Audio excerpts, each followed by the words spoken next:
हाँ जी बेटा। चलिए आज का लेक्चर स्टार्ट करते हैं। लेक्चर नंबर 6 इलेक्ट्रोमैग्नेटिक वेव्स की बात चल रही है बेटा। इलेक्ट्रिसिटी मैग्नेटिज्म के रिगार्डिंग हम न्यूमेरिकल्स वगैरह सॉल्व कर रहे हैं। तो इसमें आज हम बात करेंगे रिगार्डिंग पोलराइजेशन ऑफ लाइट। तो पहला न्यूमेरिकल पोलराइजेशन का नहीं है। So this is from master cadre 2016 और 17। I have to look for that. कौन सा क्वेश्चन पेपर है ये? This is master cadre 2017 set B है बेटा। So that is master cadre 2017 set B। वहां से न्यूमेरिकल लिया बेटा। So out of the following option, पहला क्वेश्चन है, out of the following option which one can be used to produce a propagating electromagnetic wave?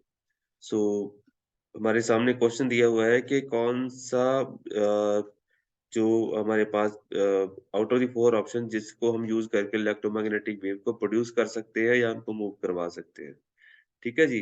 Which which can be use to produce. Produce मतलब यहाँ पे हमारे पास बनाना है उसको। तो ये हमारे पास चार ऑप्शन दे रखी हैं। चार्जलेस पार्टिकल दे रखा है। चार्जलेस पार्टिकल तो प्रोड्यूस नहीं कर सकता। एक्सीलरेटेड पार्टिकल होना चाहिए, वो मैं बताऊंगा क्या होता है। सो ऑप्शन नंबर बी है जो हमारा एक्चुअल आंसर है, that is accelerating charge. Option number C दे रखा है बेटा, charge moving at constant velocity, ये भी नहीं करेगा। और स्टेशनरी चार्ज का भी कोई रोल नहीं रहेगा यहाँ पे। स्टेशनरी चार्ज से इलेक्ट्रोमैग्नेटिक वेव नहीं बनेगी बेटा। या तो इसका एक थंब रूल होता है कि अगर आपके पास जैसे एक्सरे प्रोडक्शन की अगर बात करें तो हमारे पास होता है कि अगर कोई भी चार्ज पार्टिकल है, अगर उसको आप एक्सेलरेट या डी एक्सेलरेट करवाओगे तो वो क्या करेगा, वो रेडिएशन एमिट करता है। So any accelerating or deaccelerating charge can produce electromagnetic waves। तो एग्जांपल आपके सामने है, एक्सरे प्रोडक्शन जितनी भी है, जो भी हम एक्सरे वगैरह करवाते हैं, एक्सरे प्रोड्यूस होती है, वहां पे क्या होता है, हाईली एनर्जेटिक इलेक्ट्रॉन बीम को जिसको एक्सेलरेट करवाया जाता है उसको सडनली टारगेट के ऊपर फॉल करवा देते हैं। जैसे कोई भी लेड टारगेट हो गया या मॉलिब्डेनम का टारगेट हो गया, कोई भी थिक टारगेट लेके हाई जेड मटेरियल होना चाहिए जिसका एटॉमिक नंबर ज्यादा हो।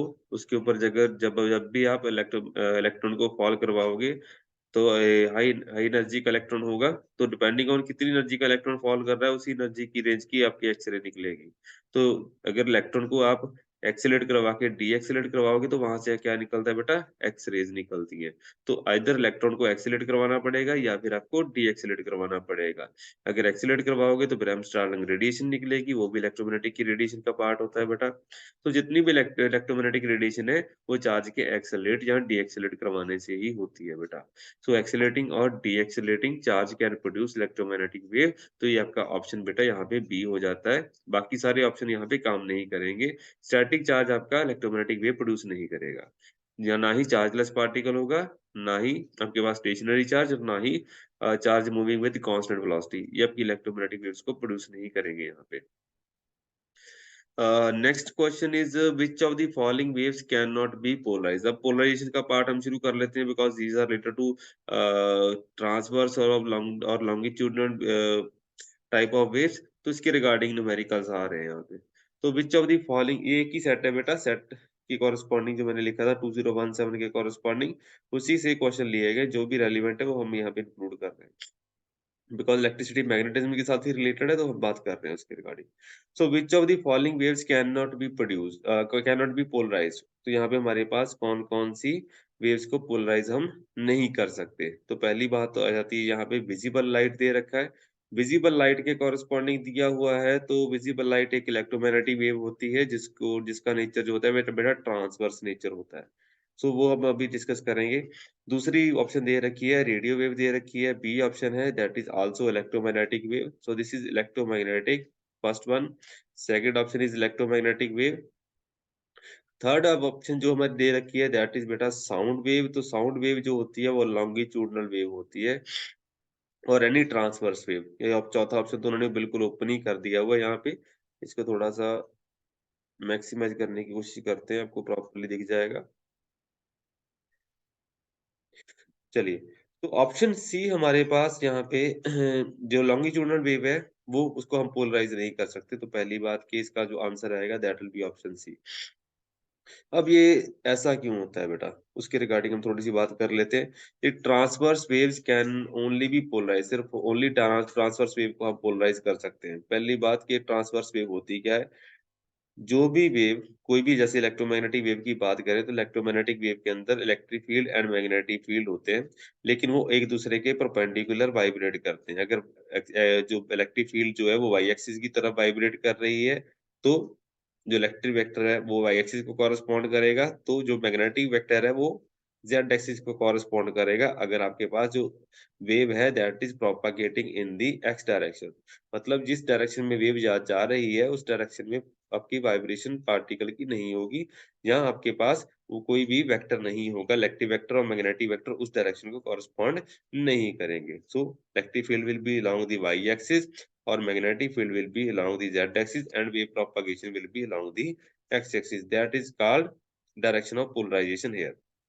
तो electric vector, because electric vector जो होता है वो काफ़ी ज़्यादा डोमिनेंट होता है इलेक्ट्रोमैग्नेटिक वेव में, तो वही हमारी से आइज़ को सेंस करवाता है। तो यहाँ पे इलेक्ट्रोमैग्नेटिक फील्ड के कॉरेस्पॉन्डिंग या इलेक्ट्रोमैग्नेटिक वेव के कॉरेस्पॉन्डिंग हम ओनली इलेक्ट्रिक वेक्टर की ही बात करते हैं। अगर आपने पीएससी की बुक्स प्रॉपर्ली पढ़ी होंगी तो आपको आइडिया होगा। ठीक है जी। तो इलेक्ट्रिक वेक्टर ज़्यादा सेंसिटिव होता है, तो इसीलिए इलेक्ट्रिक वेक्टर की पोलराइज़ेशन को हम कंसीडर करते हैं। दैट्स व्हाई यहाँ पे जो एरो है, वो वाई एक्सिस की तरफ ही बनाया गया है, जो हमने अभी लिखा है। तो that is the direction of polarisation.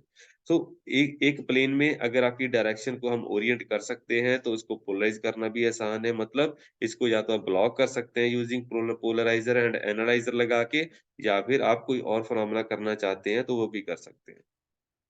ठीक है जी। लेकिन ये सेम चीज़ आप लॉन्गिट्यूडिनल वेव में कंसीडर नहीं कर सकते। तो दोबारा रिपीट कर रहा हूँ बेटा, transverse wave can only be polarised, longitudinal waves can not be polarised, ये हम अब थंब रूल हमेशा याद रखेंगे। तो this is because transverse waves can vibrate in all directions and is perpendicular to the direction of propagation. तो आपके पास plane waves हो सकती हैं, सर्कुलर पोलराइज़ेशन हो सकती है, एलिप्सॉइडल जो पोलराइज़ेशन हो सकती है, वो बाद की बात है। तो आपका जो वेक्टर है किसी भी डायरेक्शन में ओरिएंट हो सकता है, लेकिन यहाँ पे इलेक्ट्रिक एंड मैग्नेटिक वेव आ जाएगी। ठीक है? वेक्टर आ जाएँगे। So it is feasible for transverse waves to continue the vibration in a single plane. तो जो ट्रांसवर्स वेव है, वो एक सिंगल प्लेन के अंदर वाइब्रेट कर सकती है। उसका इलेक्ट्रिक वेक्टर एक प्लेन में लाई कर सकता है। चाहे वो एक्स वाई प्लेन है, वाई जेड प्लेन है या जेड एक्स प्लेन है, वो मैटर नहीं करता यहाँ पे। लेकिन एक ही प्लेन में उसका जो इलेक्ट्रिक वेक्टर है, वो लाई करेगा। ठीक है जी। सो आपके पास जो ऑप्शन है मैंने आपको ऑलरेडी बता दिया। विजिबल लाइट जो है जो 4000 एंगस्ट्रॉम से लेके 8000 एंगस्ट्रॉम के बीच में लाई करती है बेटा, दैट इज विजिबल लाइट। उसके बाद रेडियो वेव्स आ जाती हैं जो मीटर्स में होती हैं बेटा। सो उसकी जो वेवलेंथ है वो मीटर्स में लाई करती है। तो विजिबल लाइट की वेवलेंथ जो है 4000 से 8000 एंगस्ट्रॉम, नैनोमीटर में लिखना नैनोमीटर में लिख लीजिए जैसी आपकी इच्छा। सो जो फोर्थ ऑप्शन है एनी ट्रांसवर्स वेव, तो कोई भी ट्रांसवर्स वेव हो सकती है। पहली 2 वाली ऑप्शन जो है हमारे पास इलेक्ट्रोमैग्नेटिक वेव्स है। तो क्या वो हो सकता है आपको अल्ट्रावायलेट वेव्स भी, रेज़ भी पूछ ले, तो अल्ट्रावायलेट जो भी, वो भी इलेक्ट्रोमैग्नेटिक का पार्ट होता है। आईआर भी इलेक्ट्रोमैग्नेटिक का पार्ट होता है। माइक्रोवेव भी इलेक्ट्रोमैग्नेटिक का पार्ट होता है। चाहे सो आपके पास आईआर, यूवी, विजिबल हो गया, माइक्रोवेव हो गया यहाँ पे, ठीक है जी? और उसके बाद रेडियो वेव्स हो गया। सबकी वेवलेंथ अलग-अलग है। माइक्रोवेव्स की वेवलेंथ जो है वो सेंटीमीटर में रहेगी, रेडियो वेव्स की जो वेवलेंथ है वो मीटर्स में रहेगी, विजिबल की उससे नीचे आएगी, यूवी की उससे भी नीचे आएगी और आईआर जो है वो अलग आएगा। ठीक है जी? वो आप देख सकते हैं बेटा। तो ये वाली भी आपके पास इलेक्ट्रोमैग्नेटिक वेव्स आ जाती है बेटा। ठीक है जी। लॉन्गिट्यूडिनल वेव्स की क्या प्रॉब्लम होती है? लॉन्गिट्यूडिनल वेव्स के कॉरेस्पॉन्डिंग क्या होता है बेटा? यहाँ पे रेरिफ्रैक्शंस एंड कंप्रेशंस बनते हैं, जहाँ पे आपके पास पार्टिकल वाइब्रेशंस में आपके पास जिस यहाँ पे जो एनर्जी ट्रांसफर है वो ऐसे बिहेव करेगा। जैसे आप फ्रीक्वेंसी मॉड्यूलेशन वाला कांसेप्ट देखते हैं, यहाँ पे आप कंप्रेशन, यहाँ पे कहीं किसी जगह पे कंप्रेशन बन जाएगा, किसी जगह पे आपके पास डिस्टेंस ज़्यादा बढ़ जाएगा एनर्जी ट्रांसफर के कॉरेस्पॉन्डिंग। तो ये आपके पास ऐसी पिक्चर बनेगी एनर्जी ट्रांसफर के लिए। तो sound waves are longitudinal waves, जो आपके हमारे पास ऑप्शन दे रखी है, उसके कॉरेस्पॉन्डिंग साउंड वेव है। उसको मूव करने के लिए पहली बात, तो अगर लॉन्गिट्यूडिनल वेव हो जाती है तो उसको मूव करने के लिए आपके पास मीडियम होना चाहिए। जैसे हमारे पास अगर हम वोकल की बात कर रहे हैं, वोकल है हमारा, तो दैट रिक्वायर्स एयर। अगर एयर नहीं होगी तो आप बात नहीं कर पाओगे। जैसे स्पेस में जाते हो तो स्पेस में आपको पास स्पेसिफिक इक्विपमेंट होते हैं, तभी आप बात कर पाओगे। अगर आप स्पेस में हो तो उसके बिना आप बात नहीं कर पाओगे।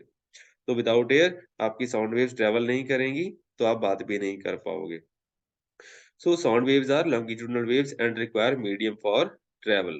So these are the longitudinal wave vibration is not confined to a plane, even though the longitudinal waves vibrate along a single line. तो पहली बात एक और चीज, they will vibrate, जो longitudinal waves होती है उसमें जो particle vibration होती है that is along the line. थोड़ा थोड़ा आपको surface scratching, आपको काफी चीज पता है तो हल्का सा मैं बता रहा हूँ। सो along, अगर आपकी जो वाइब्रेशन है वो परपेंडिकुलर हो रही है to the wave, propagation of wave जैसे मैंने पहले बताया दैट इज ट्रांसवर्स। अगर अलोंग दी वेव हो रही है, वेव मोशन हो रही है, दैट इज कॉल्ड लॉन्गिट्यूडनल। तो ये चीज आप डिफरेंशिएट कर सकते हो ट्रांसवर्स एंड लॉन्गिट्यूडनल में। तो ऐसे ऐसे न्यूमेरिकल आपको बेसिक कंसेप्ट के रिगार्डिंग भी देखने के लिए बेटा मिलेंगे।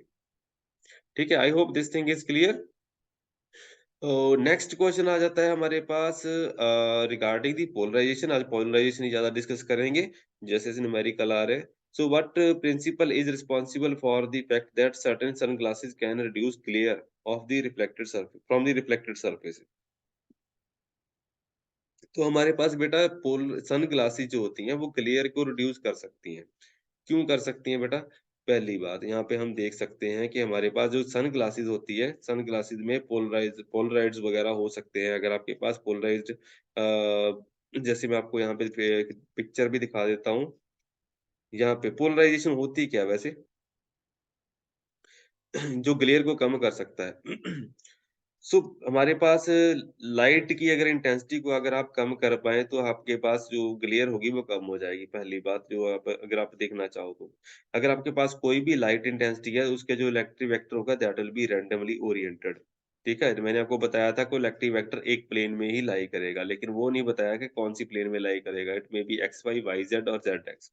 तो अगर आपका इलेक्ट्रिक वेक्टर रैंडमली ओरिएंट होता है ओवर टाइम, तो that is called unpolarised light. तो वो किसी भी प्लेन में लाई कर सकता है, तो इसको हम अनपोलराइज्ड लाइट बोलते हैं। तो उसकी जो अगर wave propagation right X axis की तरफ है, तो it may be along the Y axis, it may be along the Z axis. तो आपके पास कोई भी प्लेन यहाँ पे हो सकती है। तो that is why it is called unpolarised light. अगर इसकी जो ओरिएंटेशन है एक पर्टिकुलर प्लेन में कन्फाइंड नहीं है। ठीक है जी? तो अगर जैसे ही आप इसको पोलराइज़र के थ्रू पास करते हो, जैसे ग्लास के थ्रू पास करोगे that will be a polariser. तो उसके कॉरेस्पॉन्डिंग इसकी जो इलेक्ट्रिक वेक्टर है, ज अलोंग वन डायरेक्शन उसको रिटेन रख लेगा, बाकी सारे क जो पोर्शन्स हैं उसको कैंसल कर देगा। That is type of polarisation here. तो जहाँ पे आप देख सकते हो कि इसका जो इलेक्ट्रिक वेक्टर है दैट इज़ येलो वाला जो यहाँ पे दिखाई दे रहा है, वो इसी को एक प्लेन में उसने रखा हुआ है, बाकी सारी प्लेन्स में उसने कैंसल कर दिया है।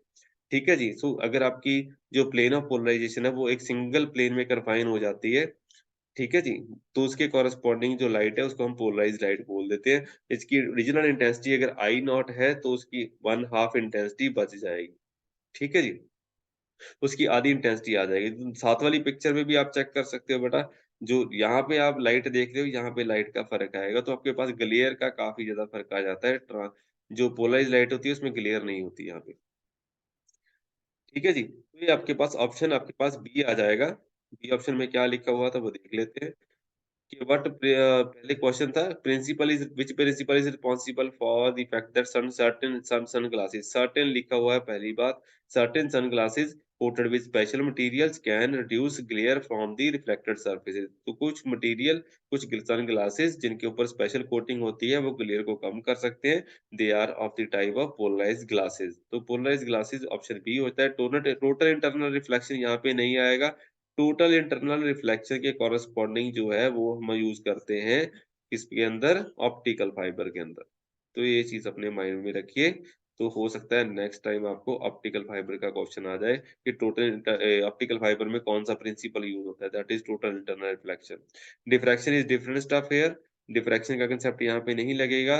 रिफ्रैक्शन का कांसेप्ट भी बेटा यहाँ पे नहीं लगेगा। ठीक है जी? तो ये चीज़ आप देख सकते हैं। तो ये वाला काम आपका हो गया जी। सो नेक्स्ट क्वेश्चन हम अटेम्प्ट करते हैं बेटा यहाँ पे।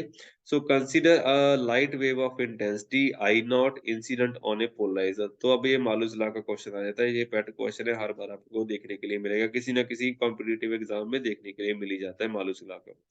तो अगर आपके पास इंसिडेंट पोल लाइट जो है उसको अगर आप पोलराइजर से पास करेंगे, उसके बाद नेक्स्ट पोलराइजर को पास करेंगे, तो आपके पास लास्ट में कितनी इंटेंसिटी बचेगी, उसका एक न्यूमेरिकल सा होता है जो आपने फाइंड आउट करना होता है कि ओरिजिनल इंटेंसिटी का कितने परसेंट आपके पास बचेगी, या उसकी कितनी वैल्यू बचेगी, 1/4 है, 1/8 है, वो आपने चेक करना है।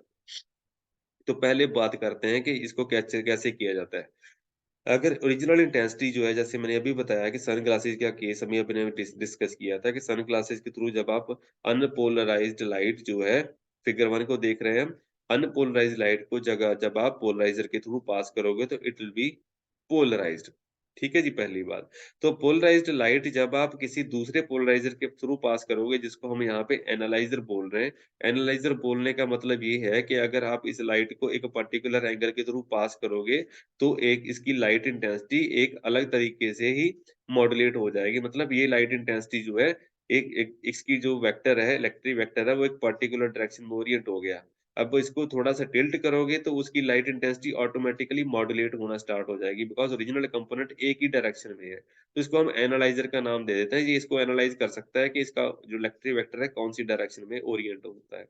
अगर आपने पोलराइज़ेशन ऑफ लाइट अगर आपने स्टडी किया होगा यूजिंग शुगर सॉल्यूशन, तो आपको इसका आइडिया होगा एक्सपेरिमेंट वगैरह में। तो पोलराइजर के थ्रू जो लाइट पास होके आई, इसको हम बोल देते हैं बेटा इंटेंसिटी आई नॉट। तो यहाँ पे उसको अगर आप एनालाइजर के थ्रू पास करोगे तो कितनी इंटेंसिटी बचेगी, तो इसका जो रिजल्ट है वो मॉलस ने बताया था। तो that is I is equal to I naught cos square theta. तो कॉस स्क्वायर थीटा के साथ इसकी वेरिएशन को हम जज कर सकते हैं कि अगर ओरिजिनल जो पोलराइजर है उसकी जो डायरेक्शन है उसको अब एक सिंगल लाइन से ड्रा कर लें, सिंगल वाई एक्सिस मान लें। तो अगर वाई एक्सिस के साथ जितना एंगल बनाएगा एनालाइजर की जो अलाइनमेंट है, तो उसके कॉरेस्पॉन्डिंग जो थीटा बनेगा उसका कॉस स्क्वायर कर देंगे, तो हमारे पास जो वेरिएशन है उसको आप जज कर पाओगे। मतलब जो लाइट इंटेंसिटी है that is proportional to cos square theta that is coming out of the analyser. तो ये बेसिक सा प्रिंसिपल, आप इसको स्टडी कर लीजिए। ठीक है जी। तो that is I is equal to I naught cos square theta. इसको याद रखिएगा बेटा, ये पोलराइजर से जो लाइट पास होके आएगी उसके रिगार्डिंग ये न्यूमेरिकल है। ठीक है जी। जो एक्सप्रेशन है वो पोलराइजर और एनालाइजर के बीच में है। इंसिडेंट इंटेंसिटी का भी हमने इसको देखा नहीं है, क्या करेगा क्या नहीं करेगा, वो देखने की बात होगी। सो जो पोलराइज्ड लाइट है जब एनालाइजर के थ्रू पास होगी, प्लीज मार्क माय वर्ड्स, जो लाइट पोलराइजर से एनालाइजर के थ्रू पास होगी उसके ऊपर कॉस स्क्वायर थीटा लगेगा। लाइट पहले पोलराइज होनी चाहिए, तभी ये चीज वैलिड होगी, अदरवाइज ये चीज वैलिड नहीं होगी। लेकिन जो हमारे पास क्वेश्चन दे रखा है वो थोड़ा सा अलग है बेटा। ओरिजिनल इंटेंसिटी जो हमारे पास दे रखी है that is not polarised, it is unpolarised. पहली बात तो उसको पहले आप पोलराइजर के थ्रू पास करेंगे। पोलराइजर की जो बेटा एक्सिस है that is along one direction, इसको वाई एक्सिस बोल दीजिए, जैसी आपकी इच्छा। सो उसको जब आप पोलराइजर के थ्रू पास करोगे इट विल बी पोलराइज्ड। जो यहाँ पे लाइट पहुंचेगी वो पोलराइज होगी। लेकिन अब इसकी इंटेंसिटी में भी फ़र्क पड़ जाएगा। अब ओरिजिनल डायरेक्शन ऑफ प्रोपगेशन अगर अब आपके पास एक्स एक्सिस बोल रहे, तो आपके पास 2 तरह की प्लेन बचती है यहाँ पे। ठीक है जी? या तो वो इसका इलेक्ट्रिक वेक्टर वाई डायरेक्शन में ओरिएंट हो जाएगा या जेड डायरेक्शन में ओरिएंट हो जाएगा। तो इसकी जो इंटेंसिटी है उसको आई नॉट का आधा बचेगा। ओरिजिनल इंटेंसिटी अगर अनपोलराइज्ड है तो उसका आधा ही पोलराइजेशन के थ्रू पास होके यहाँ पे आएगा। तो यहाँ पे देख सकते हो, यहाँ पे जो डॉट दिखा रखी है it is bulging out of the window. मतलब ये जेड एक्सिस को कॉरेस्पॉन्ड करेगा, दूसरा वाई एक्सिस को कॉरेस्पॉन्ड करेगा। तो ये वेक्टर बनाने का इसका तरीका होता है। तो आपके पास ओरिजिनल इंटेंसिटी जो है बेटा, उसके जो वेक्टर्स हैं वो आप चाहे भी चेक कर सकते हो। इसने गलत बना रखा है हल्का-सा, इसको आप मार्क मत करिए। तो यहाँ पे हम देखते हैं कि ओरिजिनल इंटेंसिटी अगर कहे एक 2 प्लेन में लाई कर रही है, तो यहाँ पे सिर्फ एक ही प्लेन बचेगा हमारे पास। सो ओरिजिनल इंटेंसिटी का इसका सिंपल रूल लगाएँ तो it will be I not divided by. तो अगर ये बात करनी हो, इसने फिगर थोड़ी-सी गलत बना रखी है, इसको थोड़ा-सा ठीक कर लेते हैं। तो अगर ओरिजिनल प्लेन ऑफ पोलराइजेशन के कॉरेस्पॉन्डिंग ओरिजिनल लाइट में दोनों कंपोनेंट्स हैं, तो आपके पास अगर पोलराइजर के थ्रू पास करोगे तो वो एक अगर उसकी एक्सिस जो एक्सिस पैरेलल होगी कॉरेस्पॉन्डिंग टू इंसिडेंट बीम के पोलराइजेशन वेक्टर के कॉरेस्पॉन्डिंग जो लाइट बाहर आएगी दैट विल बी पैरेलल है। दूसरा कंपोनेंट बेटा यहाँ पे खत्म हो जाएगा, ये वाला पोर्शन खत्म होएगा, डॉट वाला कंपोनेंट खत्म हो जाएगा यहाँ पे। ठीक है जी, तो रीजनल इंटेंसिटी का आई नॉट डिवाइडेड बाय 2 बचेगा। अब ये आई नॉट डिवाइडेड बाय 2 के ऊपर यहाँ पे कॉस स्क्वायर थीटा लगना है, so that is why I not divided by 2 into cos square theta. तो हमारा जो क्वेश्चन है वो इसके रिगार्डिंग है, ना कि फर्स्ट फिगर के रिगार्डिंग। सो दोबारा बता रहा हूँ, फिर क्वेश्चन रीड कर लेते हैं बेटा। Consider a light wave of intensity I naught incident on polarizer. तो हमारी ओरिजिनल इंटेंसिटी आई नॉट जो है वो पोलराइजर के ऊपर फॉल करेगी। पोलराइजर इसको 1/2 कर देगा बेटा, ठीक है जी। And it is made to pass through the analyser, ठीक है जी। तो इसको एनालाइजर के थ्रू पास करेंगे तो उसके ऊपर which is coming at an angle of 45 degree, मतलब पोलराइजर और एनालाइजर के बीच में जो एंगल है that is 45 degree, so theta is 45 है। ठीक है, what will be the intensity of the light coming through the analyser. एक बार आप सीख के तो कोई दिक्कत नहीं आएगी बेटा, you will be able to solve it within 1 minute. So आपके पास जो रिजल्ट है वो कितना आएगा, so that will be I not divided by 2 cos square 45 degree. ये ज्यादा कुछ नहीं बेटा, आई नॉट डिवाइडेड बाय 2 साथ में क्या आएगा 1/√2 का स्क्वायर, और जिसको हम बोल सकते हैं आई नॉट डिवाइडेड बाय 4। तो आपके पास ऑप्शन क्या बची बेटा, बी। ठीक है जी। सो आपके पास बी ऑप्शन यहाँ पे बेटा बच जाता है। So it is option B जो हमारे पास यहाँ पे करेक्ट ऑप्शन बचती है। So thank you very much. ऐसे न्यूमेरिकल मैं लेके आता रहूंगा। सी यू नेक्स्ट टाइम बेटा।